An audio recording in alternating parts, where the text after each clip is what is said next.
Fibre কেন জরুরি? কারণ ফাইবার ফুলনেস ফিলিং দেয়, যার ফলে আপনি ওভার ইটিং করবেন না। তাই প্রত্যেকবারের খাবার পাতে ফাইবার আছে কি সেটা অবশ্যই চেক করুন। ফাইবার আমাদের গাট হেলথ ইমপ্রুভ করে। গাট হেলথ আর menopause closely connected.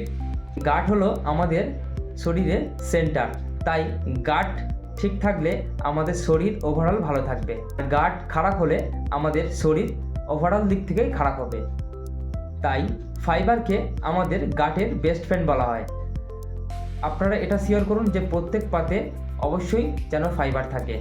Fibre lipid প্রোফাইলও ঠিক রাখে, যেমন কোলেস্টেরল, হার্ট হেলথের সমস্যা, এগুলো জন্য ফাইবার ভীষণ ইম্পর্ট্যান্ট। ফাইবার কিসে থাকে? ফ্রুট, ভেজিটেবলস, বিভিন্ন রকম সিডস, নাটস, বিভিন্ন প্রকার ডাল,